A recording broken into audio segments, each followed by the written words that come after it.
Video کے نیچے subscribe کے بٹن پہ کلک کریں، بیل کے آئیکن پہ کلک کیجئے تاکہ ہر نئی ویڈیو کی نوٹیفیکیشن آپ کو مل جائے۔ اعوذ باللہ من الشیطان الرجیم، بسم اللہ الرحمن الرحیم۔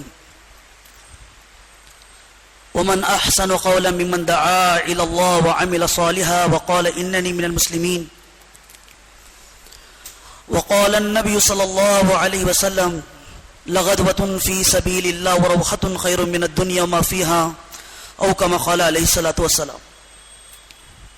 وقال النبي صلى الله عليه وسلم من كان في حاجة أخيه كان الله في حاجته، او كما قال عليه الصلاة والسلام۔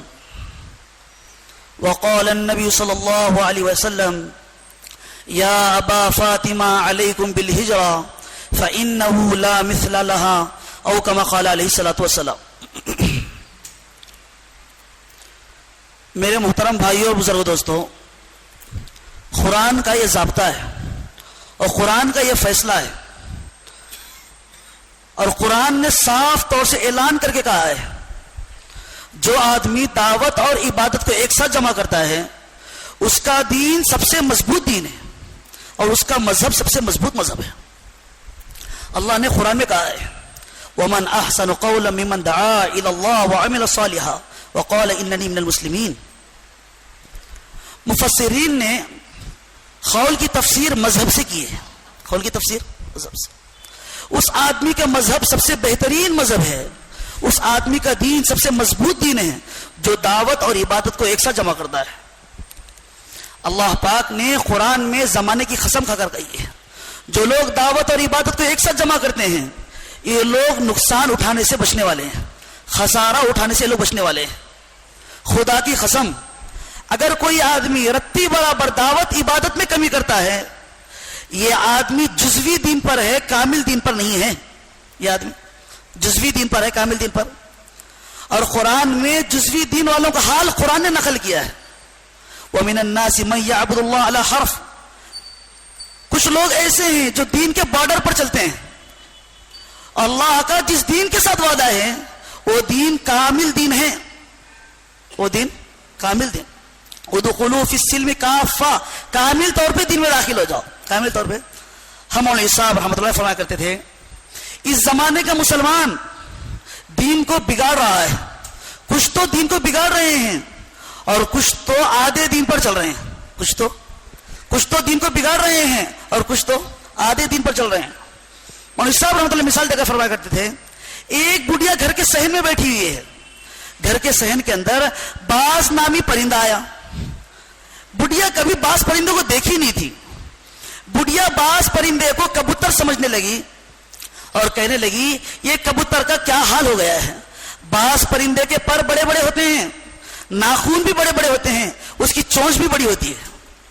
بڑھیا سوچنے لگی اس کا کوئی دیکھ بھال کرنے والا نہیں ہے، اس کبوتر کا کوئی دیکھ بھال کرنے والا نہیں، اس لیے ایک کام میں ہی کر دیتی ہوں، اس کے پر چھوٹے چھوٹے کر دیتی ہوں اور اس کی چونچ کو چھوٹی کر دیتی ہوں تاکہ پانی پینے میں اس کو سہولت ہو، اور اس کے ناخنوں سے دوسروں کو تکلیف ہوتی ہے اس کے ناخنوں کو بھی میں اکھاڑ دیتی ہوں۔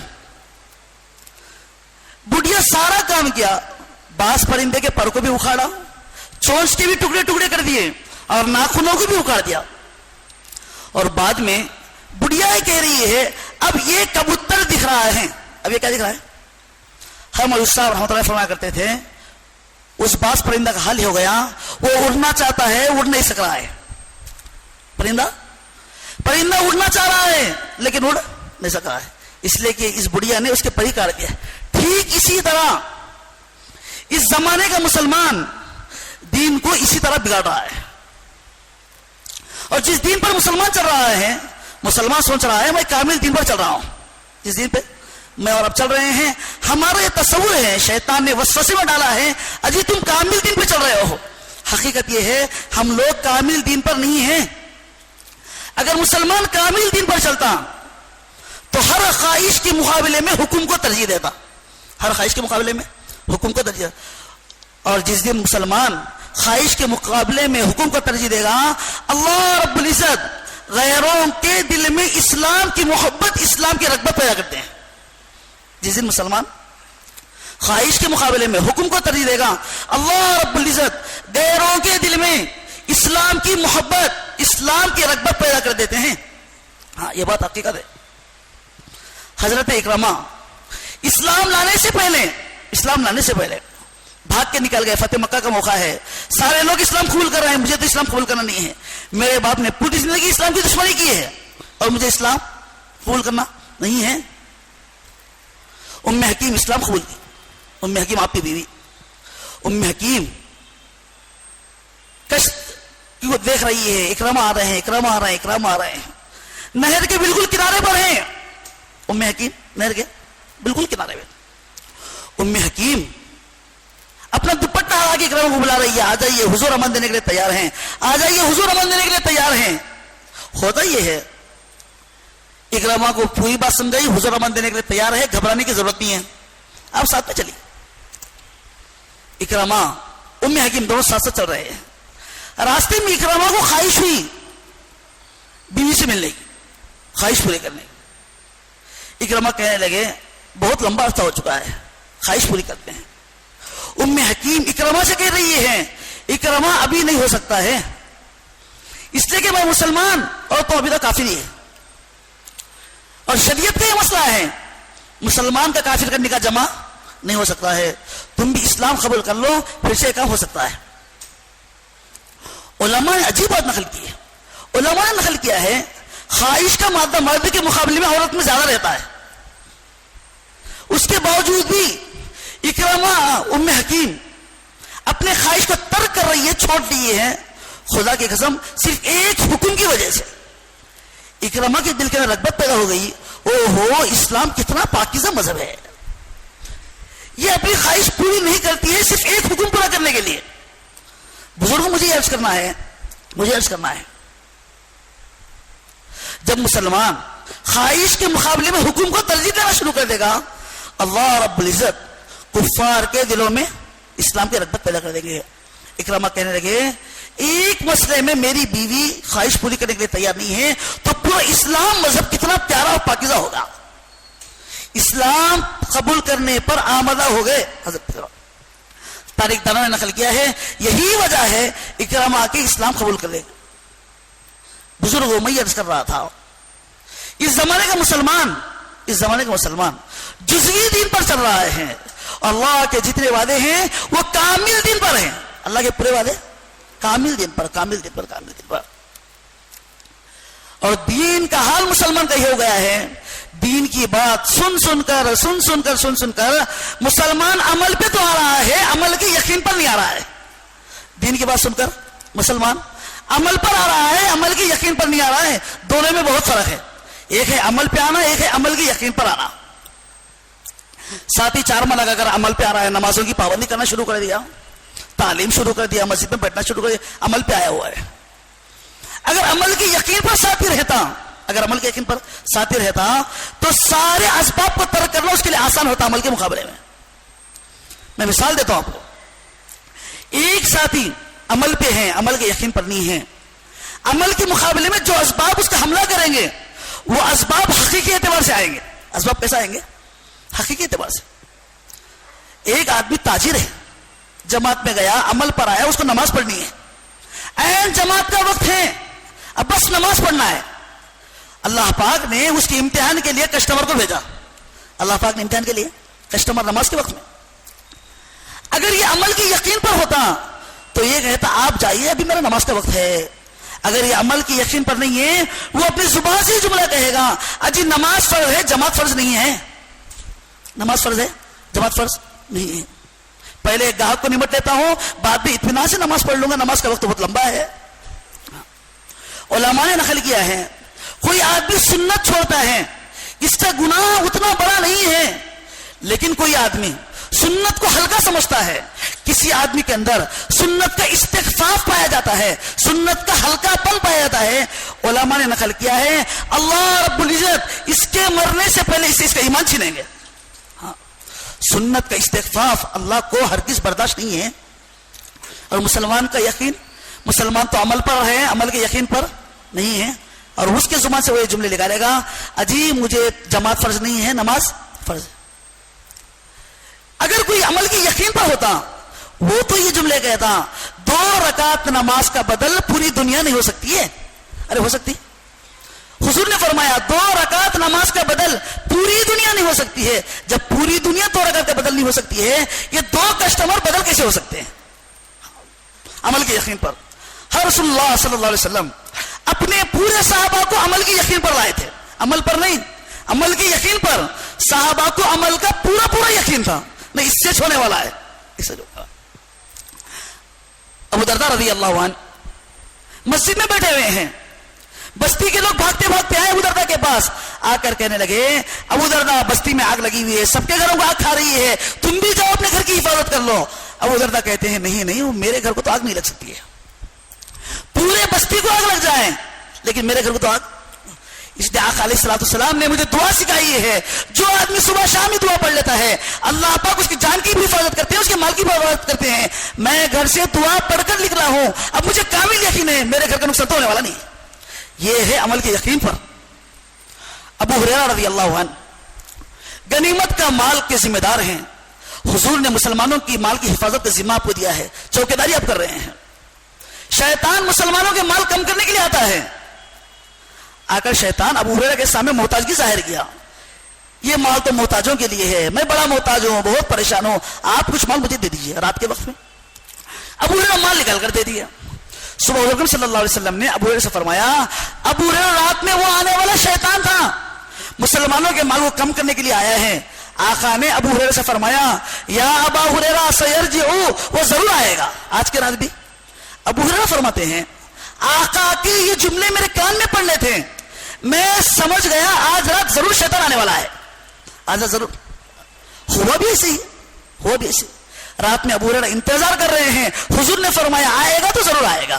یہ ہے عمل کا یقین. آقا کی باتوں کا یقین. صحابہ کو ایسے ہی تھا, شیطان ضرور آیا, پھر سے مال لے گئے. بزرگوں مجھے عرض کرنا ہے, رسول اللہ صلی اللہ علیہ وسلم کی باتوں کا یقین صحابہ کو ایسا تھا. حضور صلی اللہ علیہ وسلم اپنے صحابہ کو صرف عمل پر نہیں لائے تھے, عمل کی یقین پر لائے تھے. عمل پر نہیں, عمل کے یقین پر. اور ہم عمل پر ہیں, عمل کے یقین پر نہیں ہیں. عمل پر ہیں, عمل کے, جس کی وہ بنیادی وجہ یہ ہے, اس زمانے کا مسلمان حساب کو جانتا ہے, احتساب کو نہیں جانتا ہے. دنیا کے سارے حساب کو مسلمان جانتا ہے. عمل کا احتساب مسلمان سے پوچھو اس عمل پر کیا ملنے والا ہے, تو مسلمان بتا ہی نہیں سکتا ہے. میں تو کرتا ہوں, یہاں پر یہ جتنا مجمع ہے, اگر اس مجمع میں سے کسی پرانے سے میں یہ کہوں جو روزانہ کی ہماری ملاقاتیں ہیں, اس ملاقات پر اللہ کیا دینے والے ہیں, پرانا ساتھی بھی نہیں بتا سکتا ہے. ایسی ہی چل رہی گاڑی, اور کیوں کر رہے ہیں کام؟ اجی اس کام کی وجہ سے برکتیں مل رہی ہے, اس لیے ہم کام کر رہے ہیں. ایک دن میں مشورے میں کیا غائب ہو جاتا ہوں, میری دکان ڈھنگ سے نہیں چلتی ہے, صرف دکان کی برکت کے لیے میں مشورے میں بیٹھتا ہوں. ایسا ہی ہے. بزرگوں مجھے عرض کرنا ہے, ہم اور صاحب رحمۃ اللہ فرمایا کرتے تھے, لوگ حساب کو جانتے ہیں, احتساب کو نہیں جانتے. حساب کو جانتے, دنیا کا حساب سب کو معلوم ہے. عمل پر کیا ملنے والا ہے کسی کو معلوم نہیں ہے. عمل پر کیا ملنے والا ہے کسی کو معلوم نہیں ہے. ایک ملاقات پر کیا ملنے والا ہے کسی کو معلوم نہیں ہے, معلوم نہیں. حضور نے فرمایا, من کان فی حاجت اخیہ کان اللہ فی حاجتی, جو آدمی مسلمان کی ضرورت پوری کرتا ہے اللہ اس کی ضرورت پوری کرتے ہیں. اور مسلمان کی سب سے بڑی ضرورت دین ہے, اور ملاقاتوں میں ہم اس کی دین کی ضرورت پوری کرتے ہیں. جب تم اس کی دین کی ضرورت پوری کرو گے, اللہ تمہاری پوری ضرورتیں پوری کریں گے. میں مثال عرض کرتا ہوں, بکری ہے نا, بکری, بکری کو ہم ذبح کرتے ہیں کھاتے ہیں, بکری کو ہم ذبح کرتے ہیں کھاتے ہیں. روزانہ کئیوں کی تعداد میں بکریاں ذبح ہو رہی ہیں, ہم کھا رہے ہیں. ارے کھا رہے نہیں کھا رہے. اور بقرعید کے موقع پہ کتنے بکرے ذبح ہوتے ہیں آپ دیکھ لیجئے. بکریوں کی اتنا ذبح ہونے کے باوجود بکریوں کے ریوڑ آپ کو ضرور ملیں گے. ارے ملتے نہیں ملتے بکریوں کے ریوڑ. حالانکہ بکری سال میں صرف 2 بچوں کو جننے والی ہے. کتنے بچوں کو, اور ذبح کتنے ہو رہے ہیں, اور ریوڑ بھی اس کے آپ کو ملیں گے. اس کے مقابلے میں کتیاں سال میں 12 بچوں کو جنتی ہیں, کتیاں سال میں. اور آپ مجھے بتائیے دنیا میں کتوں کو بھی کئی ریوڑ ہے؟ دنیا میں کتوں کو تو ریوڑ نہیں ہے, بکریوں کا ریوڑ ہے. وجہ یہ ہے بکری انسانوں کی ضرورت پوری کرتی ہے. اللہ پاک نے بکریوں میں برکت دیا ہے, کتا انسانوں کی ضرورت پوری نہیں کرتا ہے, اس لیے اللہ پاک نے کتوں میں برکت کو چھین لیا ہے. آپ سوچیے بکری ایک ایسی مخلوق جس عبادت کو کوئی مطالبہ نہیں ہے، وہ مخلوق اگر انسان کی ضرورت پوری کرتی ہے تو اللہ پاک ان بکریوں میں برکت دے رہے ہیں. بتاؤ انسان کی اصل ضرورت، اس کے روح کی ضرورت، اس کے خبر کی ضرورت، اس کے جہنم سے بچ کر جنت میں جانے کی ضرورت، اگر ہم ملاقاتوں کے ذریعے سے اسے پورے کریں کہ اللہ پاک ہمارے جان میں، ہمارے مال میں، ہمارے علم میں اور ہمارے عمل میں برکت نہیں دیں گے؟ آپ سوچیے، ایک ملاقات پر اللہ ہی دینے والے ہیں. ابن عباس رضی اللہ عنہ مسجد نبوی میں بیٹھے ہوئے ہیں، اعتکاف میں. ایک صحابی باہر سے بھاگتا بھاگتا آیا، ابن عباس سے کہنے لگا، ابن عباس مسلمان بہت پریشان ہیں، آپ ان کی مدد کے لیے چلیے. روایت میں ہے ابن عباس رضی اللہ عنہ اعتکاف توڑ کے باہر جا رہے تھے. دوسرے ساتھی ابن عباس کا ہاتھ پکڑے اور ابن عباس سے کہنے لگے، ابن عباس تم کہاں کو جا رہے ہو؟ تم تو معتکف ہو، اعتکاف میں ہو، اور اعتکاف توڑ کے تم کہاں جا رہے ہو؟ ابن عباس رضی اللہ عنہ رسول اللہ کی خبر کی طرف ہاتھ سے اشارہ کیا اور کہنے لگے، میں نے اس خبر والے سے کہتے ہوئے سنا ہے، جو آدمی مسلمان کی ضرورت پوری کرتا ہے اللہ رب العزت 10 سال نفل اعتکاف کا ثواب دیتے ہیں. کتنے سال؟ 10 سال اعتکاف کا ثواب آپ کی ایک ملاقات پر ملنے والا ہے. ایک ملاقات. ابن عباس دنیا کی ضرورت پوری کرنے کے لیے جا رہے تھے. آپ سوچئے اگر ہم ساتھی کی دینی ضرورت پوری کریں گے تو کیا اللہ پاک 10 سال اعتکاف کا ثواب نہیں دیں گے؟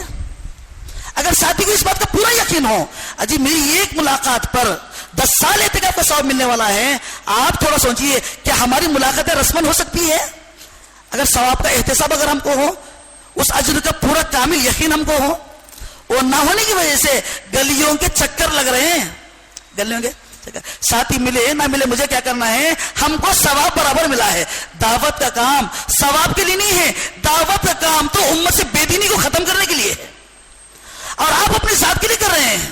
آپ اپنی ذات کے لیے. مولانا صاحب فرماتے تھے، خود نماز پڑھنے والا، روزہ رکھنے والا، تہجد پڑھنے والا دیندار تو ہو سکتا ہے، دین کا مددگار نہیں ہو سکتا. اللہ کے جتنے بھی وعدے ہیں وہ دین کے مددگاروں کے ساتھ ہیں، وہ دین کے مددگاروں کے ساتھ. تو بزرگ مجھے عرض کرنا ہے، ایک ملاقات پر 10 سال نفل اعتکاف کا ثواب ملنے والا ہے. یہ روایت میں ہے، غالباً ترمذی شریف کی روایت میں آپ کو نقل کر رہا ہوں. روایت میں ہے ایک ملاقات پر 10 سال نفل اعتکاف کا ثواب، صرف ایک ملاقات پر.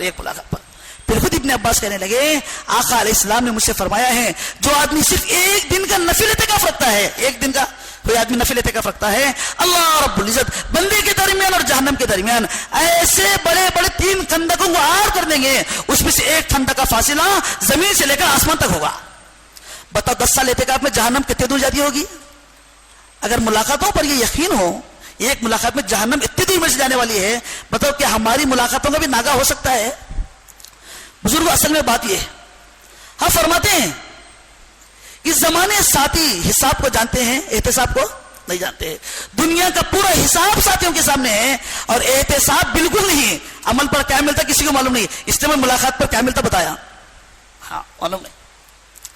اور دنیا کے حساب سب جانتے ہیں. اس کے برعکس صحابہ تھے. صحابہ دنیا کے حساب کو نہیں جانتے تھے، صحابہ احتساب کو ضرور جانتے تھے. عمل پر کیا ملتا اس کا پورا یقین صحابہ کو تھا، اور دنیا کیا چیز ہے صحابہ کو بالکل معلوم نہیں ہے. مولوی صاحب رحمۃ اللہ نے بیانات کے اندر نقل کیا ہے، سید المحدثین ابو ہریرہ رضی اللہ عنہ، سید المحدثین ابو ہریرہ رضی اللہ عنہ 5 کی گنتی نہیں جانتے تھے. کتنی گنتی؟ 5. 4 کے بعد کیا آتا ہے؟ 5. ابو ہریرہ رضی اللہ عنہ سارے محدثین کے سردار، آپ کے بارے میں نقل کیا گیا ہے آپ دنیا سے اتنے غافل ہیں 4 کے بعد کیا آتا آپ کو معلوم نہیں ہے. ہم میں سے چھوٹے بچے کو بھی آتا، نرسری پڑھنے والا بھی 1 سے 10 تک گنتی کے میں آتا. اور وہاں پر دنیا کا عالم یہ ہے، حساب کا عالم یہ ہے، وہ لوگ تو حساب کو بالکل نہیں جانتے ہیں. حساب کو لوگ بالکل نہیں معلوم نہیں حساب کیا چیز ہے. حضرت صحابہ رضی اللہ عنہ اجمعین کے سامنے رومالی روٹی پیش کی گئی. رومالی روٹی لے کر دسترخوان پہ سے اٹھا کر منہ پوچھنے لگے، یہ تو ہاتھ کی دستی آ گئی ہے. اس لیے کہ انہوں نے پوری زندگی میں پتلی روٹی کھائی نہیں تھی، اور جب پتلی روٹی سامنے آتی ہے فتوحات کے زمانے میں وہ لے کر منہ پوچھ رہے ہیں. ہو سکتا ہے یہ ہاتھ کی دستی ہے، پہلے منہ پوچھنا چاہیے، اس لیے کہ انہوں نے اپنی زندگی میں. بزرگوں کو مجھے عرض کرنا ہے، صحابہ دنیا کو بالکل نہیں جانتے تھے، صحابہ دنیا کو بالکل نہیں. حضرت صحابہ کے سامنے اخروٹ لایا گیا. اخروٹ جانتے ہیں نا؟ اخروٹ صحابہ کے سامنے اخروٹ لائے گا، صحابہ اخروٹ کو ہاتھ میں لیے لے کر صحابہ کہتے ہیں کہ ایسا عجیب پتھر ہے، کھایا بھی جاتا ہے پھینکا بھی جاتا ہے۔ اخروٹ کو کیا کہہ رہے ہیں؟ پتھر، اس لیے کہ انہوں نے اپنی ساری زندگی میں اخروٹ کو دیکھا ہی نہیں۔ اخروٹ کیا چیز ہوتی ہے؟ ایک ساتھی صحابہ کے پاس آئے، صحابہ دسترخوان پہ موجود ہیں، آ کر صحابہ سے کہنے لگے دیکھو گیہوں گندم گیہوں اور گھی ملا کر کھاؤ تم موٹے ہوگے، اتنا کہنا تھا، گیہوں اور گھی ملا کے کھاؤ تم موٹے ہوگے۔ صحابہ فرماتے ہیں ہم ایک ہاتھ میں گیہوں لیتے ہیں اور سامنے گھی کی ڈبیاں موجود تھی، ہم نے گھی میں وہ لقمے کو ڈبایا، آٹے کو ڈبایا، اور کھاتے ہی ایک لقمہ کھاتے ہی ہم کندھوں کو دیکھتے تھے اور مونڈوں کو دیکھتے تھے، اجی ہم موٹے ہوئے یا نہیں ہوئے؟ آپ بولو کہ ایک لقمے میں کوئی آدمی موٹا ہوتا ہے؟ لیکن ان کو معلوم نہیں، جو بولتے اس سے نکلے تیار۔ وجہ یہ ہے صحابہ دنیا کو بالکل نہیں جانتے ہیں، دنیا کیا چیز ہے صحابہ کو معلوم ہی نہیں، دنیا کیا چیز ہے۔ حضور صلی اللہ علیہ وسلم نے خالد بن ولید سے کہا، خالد بن ولید تم بحیرہ جاؤ، بحیرہ فتح ہونے والا ہے، بحیرہ ایک ملک، تم وہاں پر جاؤ، بحیرہ فتح ہونے والا ہے، بحیرہ فتح ہونے والا ہے۔ ایک صحابی حضور کے پاس آئے، آ کر کہنے لگے اے اللہ کے نبی اس لشکر میں میرا بھی نام ڈال دیجئے۔ اور خالد بن ولید سے یہ کہنا جب بحیرہ فتح ہو جائے، بحیرہ کی غنیمت جب لوٹنے لگے، بحیرہ کی شہزادی وہ مجھے دے دیں، بحیرہ کی شہزادی، بحیرہ کی شہزادی وہ مجھے دے دیں۔ حضور نے خالد بن ولید سے کہا خالد بن ولید جب بحیرہ فتح ہو جائے گا وہاں کی شہزادی اس کو دے دینا۔ بحیرہ فتح ہوا، ابھی شہزادی کو ڈھونڈ رہے ہیں، میری شہزادی کہاں ہے، میری شہزادی کہاں ہے، میری شہزادی کہاں ہے؟ شہزادی شکار کو گئی ہوئی ہے۔ شہزادی جب شام کو آ رہی ہے اپنی سہیلیوں کی مدد سے، یہ اس کی اون کی نکیل کو پکڑ کر لٹکنے لگے۔ آس پاس رہنے والے کہنے لگے او تم کیا کر رہے ہو؟ وہ کہنے لگے بحیرہ فتح ہو چکا ہے اور آپ کی شہزادی میرے ذمہ آئی ہے، میرے ذمہ آئی ہے، اب تو یہ میری ہے۔ آس پاس والے کہنے لگے آپ کو ہم 1,00,000 درہم دیں گے۔ کتنے؟ آپ کو ہم 1,00,000 درہم دیں گے، آپ ہماری شہزادی کو چھوڑ دیجئے، آپ ہماری شہزادی کو آپ چھوڑ دیجئے، آزاد کر دیجئے، 1,00,000 درہم دیں گے۔ صحابی کہنے لگے نہیں مجھے 1,00,000 نہیں چاہیے، مجھے تو ایک شہزادی چاہیے۔ شہزادی کہنے لگی آپ لوگ ٹھہرو میں ان سے بات چیت کرتی۔ شہزادی اونٹ سے نیچے اتری اور صحابی رسول سے کہنے لگی دیکھو اب تک یہ لوگ بول رہے تھے 1,00,000 دیں گے، اب باری آپ کی ہے، اب جتنا منہ مانگیں گے اتنا میں دینے کے لیے تیار ہوں، آپ اللہ کے واسطے مجھے آزاد کر دیجئے۔ صحابی سے شہزادی کیا کہنے لگی آپ جتنا پوچھے گے میں اتنا دینے کے لیے تیار، بس آپ مجھے آزاد کر دیجئے۔ صحابی خوش ہو گئے، ہاں تب تو بات ٹھیک ہے۔ صحابی رسول اپنی زبان سے کہنے لگے دیکھو میں 10,100 سے کم پر راضی نہیں ہوں۔ کتنے؟ میں 10,100 سے کم پر راضی نہیں ہوں، آپ بتائیے 10,100 کتنے ہوتے ہیں؟ 1,000۔ شہزادی مسکراتے مسکراتے 1,000 دے کے آزاد ہو گئی۔ وجہ یہ ہے وہ صحابی کی گنتی سب سے زیادہ دنیا کی کوئی ہے، صرف وہ 1,000 جانتے ہیں، 1,000 سے زیادہ کچھ جانتے ہی نہیں، اسے لاکھ کیا ہے ان کو معلوم نہیں۔ آپ بولو لاکھ زیادہ ہوتا ہے یا 1,000 زیادہ ہوتا ہے؟ 1,00,000 لینے پر راضی نہیں ہے، 1,000 دے کر شہزادی آزاد ہو رہی ہے۔ بزرگوں مجھے عرض کرنا ہے صحابہ رضی اللہ عنہم اجمعین حساب کو نہیں جانتے تھے، دنیا کو نہیں جانتے تھے، احتساب کو ضرور جانتے تھے۔ حضور کا ایک اشارہ کافی تھا، ایک اشارہ کافی تھا، آپ یہاں پر چلے جاؤ، آپ یہاں پر چلے جاؤ۔ آقا علیہ الصلوۃ والسلام دعا سکھا رہے ہیں، صحابہ کو کامل یقین ہو رہا ہے، اس لیے ہمارے حضرت فرماتے ہیں حضور صلی اللہ علیہ وسلم کا خبروں کا یقین اس زمانے میں جو یہود کو تھا، خدا کی قسم اس زمانے میں مسلمان کو نہیں ہے۔ اللہ کے نبی کی باتوں کا یقین اس زمانے میں جو یہود کو تھا، اس زمانے میں مسلمان کو یقین نہیں ہے، بالکل نہیں۔ آقا علیہ الصلوۃ والسلام موتا کے شہداء کی بشارت دے رہے ہیں، موتا کے ذمہ دار زید رہیں گے، جب یہ شہید ہو جائیں جعفر ذمہ دار رہیں گے، جب جعفر شہید ہو جائیں، جب جعفر عبداللہ ابن روا ذمہ دار رہیں گے، جب یہ بھی شہید ہو جائیں، مسلمان آپس میں بیٹھ کر مشورہ کر لینا۔ اتنا کہنا تھا، اس مجمع میں ایک یہودی تھا، یہودی چیخ مار کر کہنے لگا اجی یہ 3 تو شہید ضرور ہونے والے ہیں۔ دوستو بزرگوں، آقا علیہ الصلوۃ والسلام کی باتوں کا یقین اس زمانے میں جو یہود کو تھا، اس زمانے میں مسلمان کو ہرگز نہیں ہے۔ اس کی وجہ یہ ہے مسلمان ایمان سے ہی غافل ہے، مسلمان ایمان سے ہی، اور ایمان کی تعریف مسلمان کو جانتا ہی نہیں ہے۔ ایمان کس کو کہتے ہیں؟ ایمان کس کو کہتے ہیں مسلمان کو معلوم ہی نہیں ہے، ایمان کس کو کہتے ہیں۔ اور رسول اللہ کی خبروں پر پورا کامل یقین کرنا یہ اس کے ایمان کا حصہ ہے. اگر نبی کی ایک بات بھی شک کرتا ہے اس کے ایمان میں بھی شک ہے. نبی کی ایک بات میں کوئی شک کرتا ہے اس کے ایمان میں بھی شک ہے.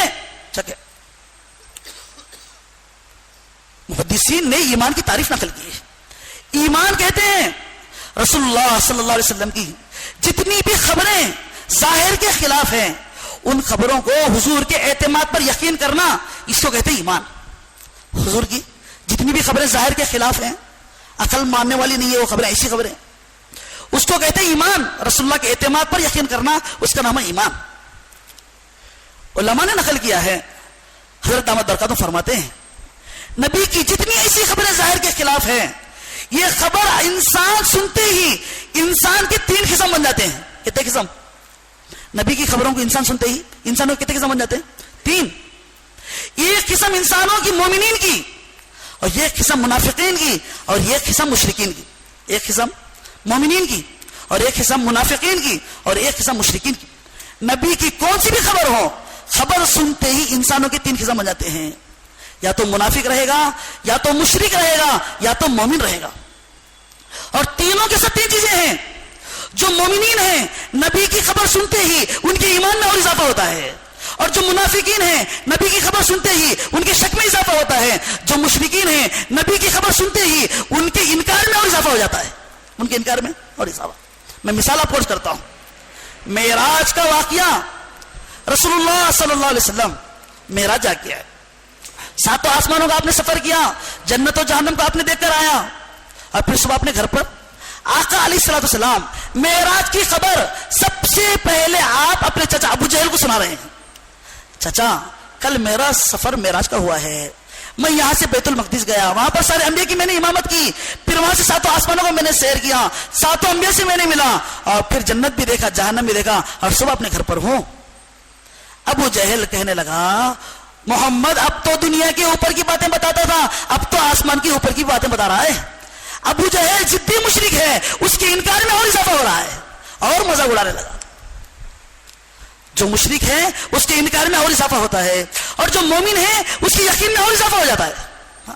ابو جہل ابو بکر کے پاس گیا, جا کر کہنے لگا ابو بکر ایک نئی بات معلوم ہے. اور کہنے لگا کیا بات ہے؟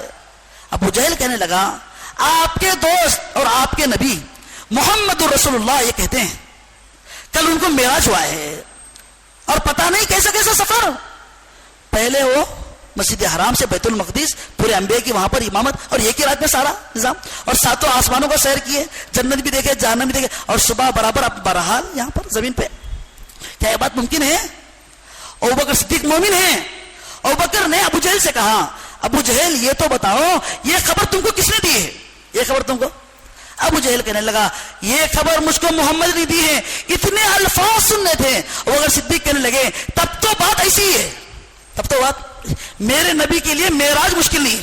میرے نبی کے لیے معراج, خدا اکرم صلی اللہ علیہ وسلم نے فرمایا ابو بکر تم اس امت کے صدیق ہو, سب سے پہلے میری تصدیق کرنے والے, سب سے پہلے میری تصدیق والے. جو مومنین ہیں ان کے ایمان میں اضافہ ہوگا, اور جو مشرکین ہیں ان کے انکار میں اضافہ ہوگا, اور جو منافقین ہیں ان کے شک میں اضافہ ہوگا.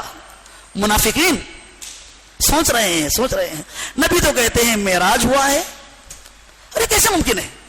ایک آدمی یہاں سے دور جانے کے لیے ایک لمبا زمانہ لگتا ہے, 7 آسمانوں کا سفر کرے, یہ تو ممکن ہی نہیں ہے.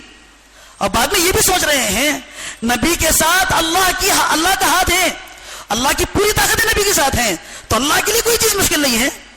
ان کے شک میں اضافہ ہو رہا ہے, منافقین شک میں پڑے ہوئے ہیں. کیا کرنا, تصدیق کریں یا انکار کریں, تصدیق کریں یا انکار کریں. ہاں.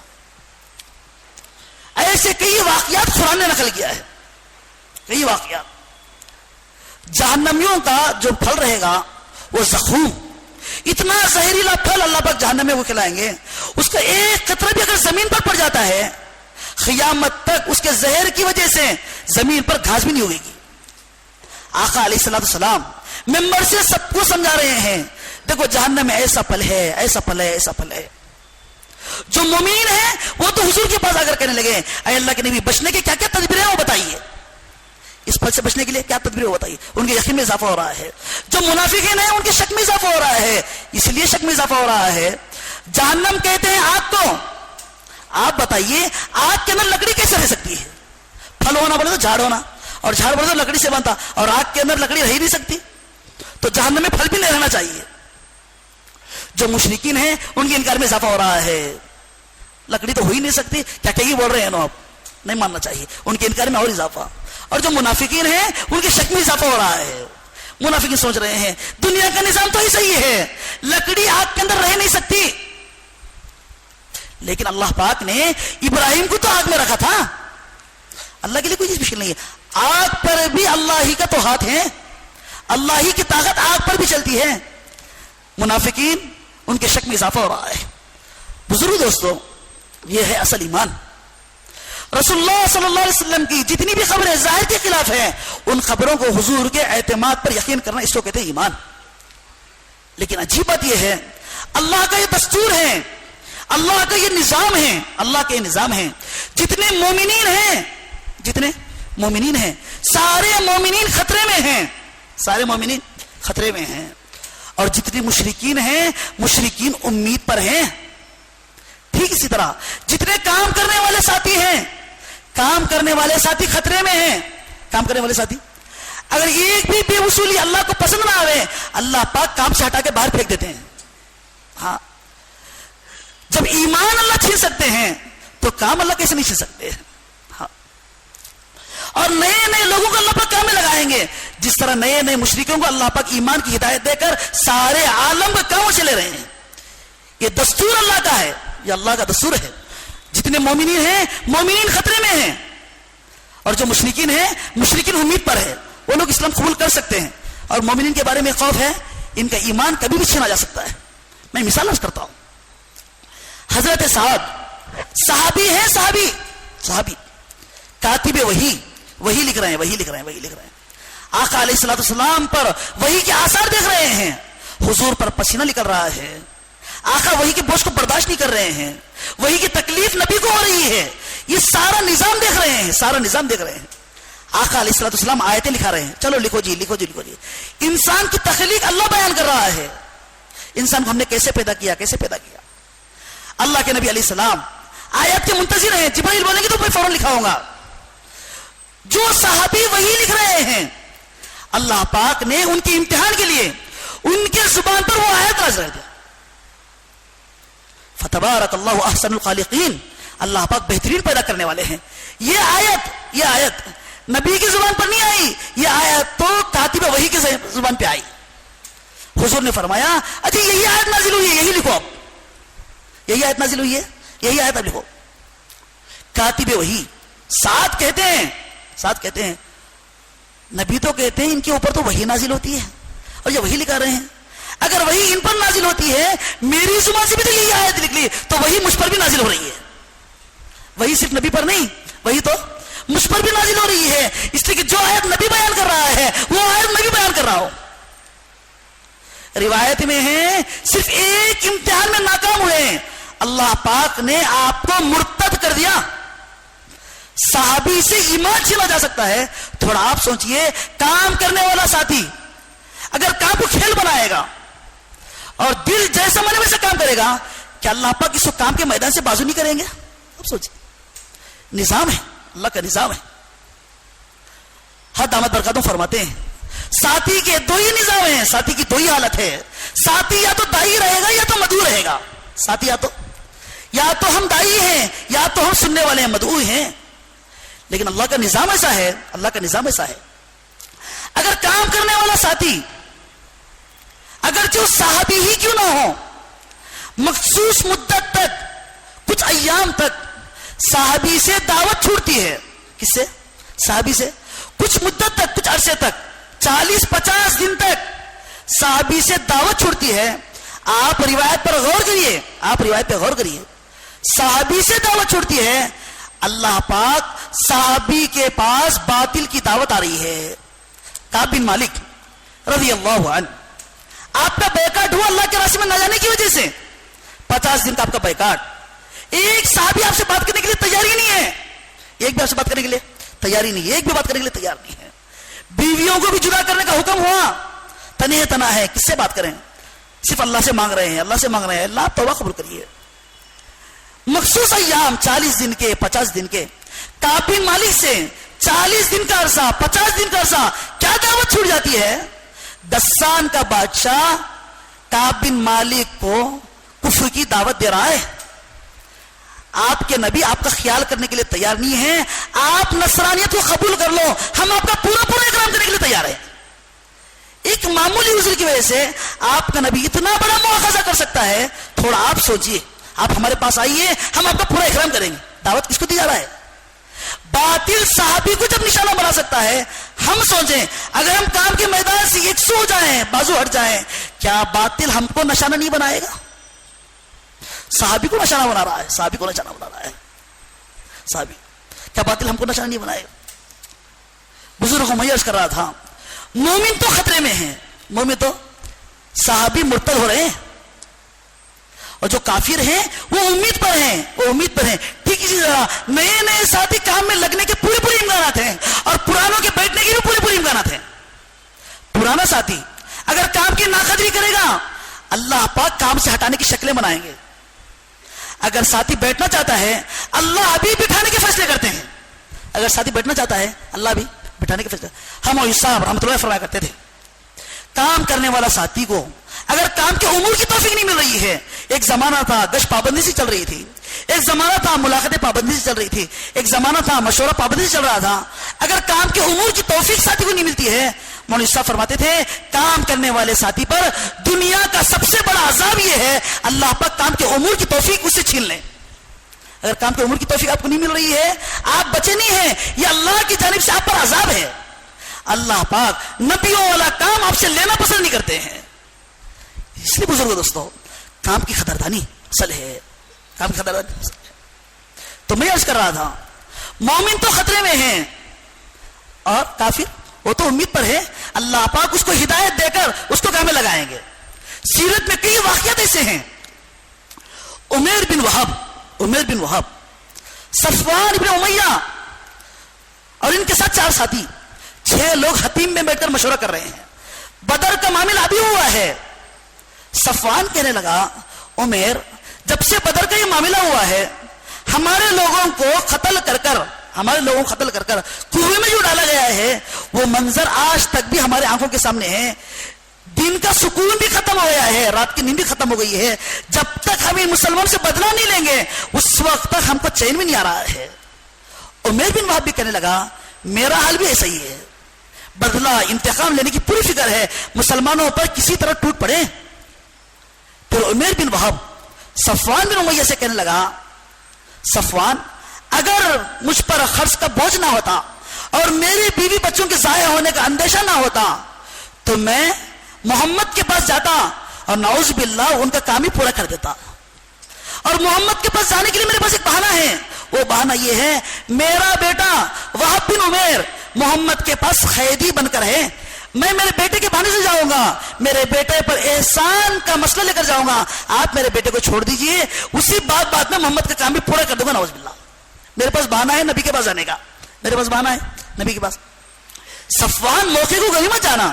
صفوان کہنے لگا, عمیر گھبرانے کی ضرورت نہیں ہے, یہ ذمہ داری میں لینے کے لیے تیار ہوں, یہ ذمہ داری میں لینے کے لیے تیار. جتنا خرچ تیرا ہے وہ سارا خرچ میں ادا کر دوں گا, اور رہا مسئلہ تیری بیوی بچوں کا مسئلہ, ان کا پورا انتظام میں کر دوں گا اور بہت اچھی طریقے سے کر دوں گا. عمر نے کہا, تب تو بات ٹھیک ہے, میں اب جاتا ہوں محمد کے پاس, میں جاتا ہوں. اس نے اپنے تلوار کو زیر آلود کیا اور گلے کے اندر تلوار لٹکا کر محمد کے پاس جا رہا ہے. عمر رضی اللہ عنہ صحن میں بیٹھے ہوئے ہیں صحابہ کے ساتھ, اور بدر کی کارگزاری سنا رہے ہیں. جیسے حضرت عمر کی نگاہ عمیر پر پڑی اور لنگی تلوار اس کے گلے کے اندر لٹک رہی ہے, عمر کہنے لگے, یہ کتا ہے, یہ کتا ہے, اور یہ ناجائز ارادے سے آ رہا ہے, اس کا کام تو میں پورا ہی کرتا ہوں. عمر رضی اللہ عنہ تلوار کے ساتھ گلے کو پکڑنے لگے عمر کے. آقا کی نگاہ عمر پہ پڑی. حضور صلی اللہ علیہ وسلم نے عمر سے کہا, عمر کو چھوڑو, اس کو قریب آنے دو, وہ کیا مسئلہ لے کر آیا ہے, قریب آنے دو, وہ کیا مسئلہ لے کر آیا. حضور صلی اللہ علیہ وسلم عمر سے کہنے لگے, اس کو چھوڑو, اس کو قریب آنے دو. عمر رضی اللہ عنہ ساتھ میں بیٹھے ہوئے صحابہ سے کہا, یہ اللہ شیطان کے کتوں میں سے کتا ہے, ہو سکتا ہے یہ ناجائز ارادے سے آیا ہے, آپ لوگ حضور کے ارد گرد بیٹھو, اگر یہ کوئی کام کرے آپ اس کو فوراً روکو. انصار صحابہ کو عمر سامنے بھیج دیے, جاؤ سامنے جاؤ سامنے جاؤ سامنے جاؤ. انصار صحابہ سامنے چلے گئے, اب بیٹھے گول بیٹھے ہوئے. عمر سے حضور نے فرمایا عمر کیسے آنا ہوا ہے؟ عمر کہنے لگا یا رسول اللہ میرا بیٹا آپ کے پاس قیدی بن کر ہے, آپ اس کے ساتھ احسان کا معاملہ کرنا. حضور نے فرمایا اگر بات ایسی ہے یہ تلوار کس کام کی ہے, تو تیرے گلے میں تلوار کیوں ڈالا ہے؟ عمر کہنے لگا اے اللہ کے نبی یہ تلواروں کا اللہ بھلا کرے, یہ تلواروں نے ہم کو کیا فائدہ پہنچایا ہے, بس ایسے ہی. حضور نے فرمایا عمر تو جھوٹ کہتا ہے میں تجھے سچ بتاتا ہوں. تو جھوٹ کہتا ہے, تو جھوٹ کہتا ہے, میں تجھے سچ بتاتا ہوں. اصل میں بات یہ ہے تیری اور صفوان کی اور تمہارے 4 ساتھیوں کی حتیم میں بیٹھک ہوئی تھی اور تم لوگوں نے ناجائز مشورہ کیا اور میرا کام پورا کرنے کا تم نے ارادہ کیا اور اسی ناپاک ارادے سے تو یہاں پر آیا ہے. عمر حیران رہ گیا. عمر کہنے لگا ہے اللہ کے نبی آپ مجھے کلمہ پڑھائیے, میں اسلام قبول کرنے کے لیے تیار ہوں. پوری زندگی جب سے اب تک گزری ہے آپ پر وحی کا انکار کرتے ہوئے میں آیا ہوں. آسمان کی باتیں جو آپ تک آتی ہیں ان باتوں کا انکار کرتے ہوئے آیا ہوں. یہ بات تو دنیا کے انسان کے لیے ممکن ہی نہیں ہے, لیکن آج میں خدا کی قسم کھا کے کہتا ہوں جو بات ہمارے درمیان میں ہوئی ہے, ہم 6 تھے, 7واں کوئی نہیں تھا اور کسی کو معلوم بھی نہیں تھا اور ہم 6 نے اس بات کو راز میں رکھا تھا. واقعتاً آپ اللہ کے نبی ہیں, آپ پر اللہ کی وحی آتی ہے اور آپ آسمان کی باتیں بتاتے ہیں, ہم کو اس کا پورا اندازہ ہے. اس لیے یہ بات میرے اور صفوان اور ہم 4 کے علاوہ نہیں جانتے. آپ نبی ہیں, آپ کو براہ راست اللہ بتا رہا ہے. ایک بات حضرت صلی اللہ علیہ وسلم کے ہاتھوں پر عمر اسلام قبول کر لیے. بزرگوں جو کافر ہیں وہ تو امید پر ہے وہ اسلام میں آئیں گے, ایک کام کی وجہ سے اسلام میں آئیں گے. نئے ساتھی کام میں لگ جائیں گے اور پرانوں کا معاملہ بڑا خطرے میں ہے. یہ لوگ کبھی بھی ہٹ سکتے ہیں, کبھی بھی ہٹ سکتے ہیں. مولا صاحب رحمۃ اللہ فرمایا کرتے تھے 2 قسم کے لوگ اس کام میں چل نہیں سکتے ہیں. 2 قسم کے لوگ اس کام میں چل نہیں سکتے. تو ایسا فرماتے تھے ایک تو وہ ہیں جو کام کی اصلاح کرنا چاہیں, نہیں جی یہ اصول ایسا نہیں ہونا چاہیے تو ایسا ہونا چاہیے. ہمارا تجربہ تو یہ کہتا ہے ایسی طرح لوگ آنے والے نہیں ہیں. مسجد میں لوگ نہیں آئیں گے, باہر بات کریں تو ٹھیک ہے, ورنہ لوگ ہم سے الجھ جائیں گے. مسجد کو لائیں گے لوگوں تو لوگ کیا ہو جائیں گے, الجھ جائیں گے. نہیں بارش بات کرو, خوش رہو. دوستو بزرگوں ہمارے حضرت فرماتے ہیں اس زمانے میں ساتھی دعوت کا مبارک کام اس ترتیب پر کرنا چاہتے ہیں. اس زمانے میں ہمارے ساتھی دعوت کا مبارک کام اس ترتیب پر کرنا چاہتے ہیں ان کے دنیا کا نقصان بالکل نہ ہو اور باطل ان کی محنتوں سے راضی ہو جائے. ہماری محنتوں سے کون راضی ہے؟ باطل ہماری محنتوں سے راضی ہے. باطل اعلان کر رہا ہے ان کی یہ سہولت والی محنتوں سے اسلام تو پھیل نہیں سکتا. اور ہمارا حال بھی صحیح ہے. ہم فرماتے ہیں سہولت سے تو سیاست پھیلتی ہے اور ہدایت تو خدا کی قسم وہ مجاہدے سے پھیلنے والی ہے. اور مجاہدہ تو ہم نے ایک بازو میں رکھ دیا ہے, یہ مجاہدہ ہماری سا نہیں ہے. ہمارے حضرت کہتے ہیں اس زمانے کے کام کرنے والے ساتھی تو ماڈرن تبلیغ کرنا چاہتے ہیں. یہ لوگ ایسی تبلیغ کرتے ہیں ان کے کپڑوں کی استری بھی نہیں ٹوٹتی ہے اور وہ واقعی اس ممبر سے بڑے شان سے بولتے ہیں مولا صاحب رحمۃ اللہ علیہ نے میاں جی موسیٰ کا ہاتھ پکڑا تھا, انہوں نے آپ کو ایک تماچا مارا تھا, میرا ہاتھ کیوں پکڑتا ہے؟ مولا صاحب نے پیر پکڑ کر میاں جی موسیٰ سے کہا تھا میاں جی موسیٰ میری بات سن لے, اب میں تیرا ہاتھ نہیں پکڑ رہا, اب تو میں تیرا پیر پکڑ رہا ہوں.